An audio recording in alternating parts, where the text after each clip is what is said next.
Unstoppable is back and ready to bring you all things GW Sports. I'm Casey Decker, here with Sean Grant. And Sean, what do we have in store today? Well, Casey, along with a rundown of current fall sports, our own Colleen Fitzgerald got to talk to members of men's swimming and diving, Vrudi Venkatesan sat down with soccer player Garrett Hine, and Miranda DiBiasio of women's cross country will be joining us here in studio.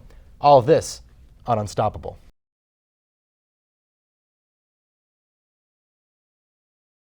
Mike Lonergan is no longer the coach of GW men's basketball.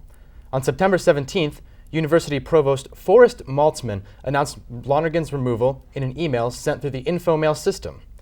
In the email, Maltzman said an investigation had revealed that Lonergan, quote, engaged in conduct inconsistent with the university's values.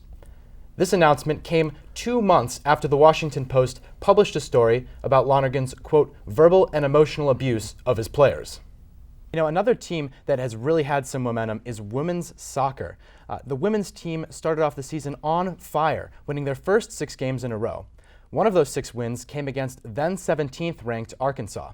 That win showcased the talent that is present on the women's team, and it proved that they have the ability to run with the top teams in the NCAA.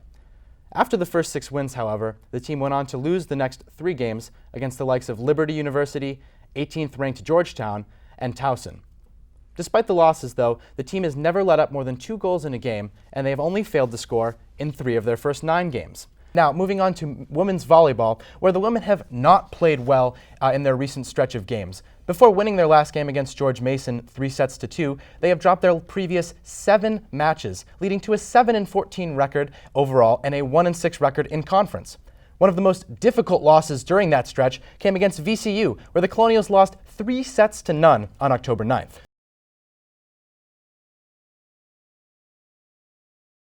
A very impressive win, very closely contested. 10-9 was the final score, and actually Noah McKinney-Braun scored the winning goal with only 3 seconds left to play. But along with that, you had other great performances. Bogdan Pektovic had 4 goals, 2 assists, and freshman Adikon Desteki continues to lead the team. He had 2 goals in that game. You know, that's something we've seen consistently across the entire season. Very impressive win for them. That's another very, very close game. The hero of that game was actually redshirt freshman Megan McCormick, and she scored the goal in overtime to get the victory for the Colonials. But I think this game also kind of takes us back to some of the other points that we've seen in previous games from them, and also bringing up some new developments. You know, obviously something we've talked about before was goalie Miranda Horn. She has just been spectacular this entire season.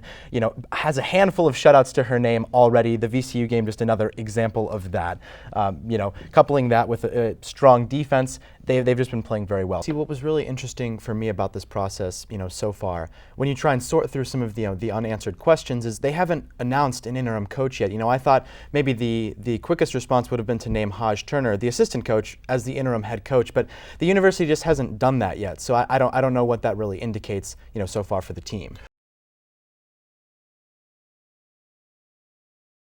That's all we have for you today. And as always, remember to like GWTV on Facebook and follow the show on Twitter @GWTV Unstoppable. For all of the Unstoppable crew, we'll see you next time.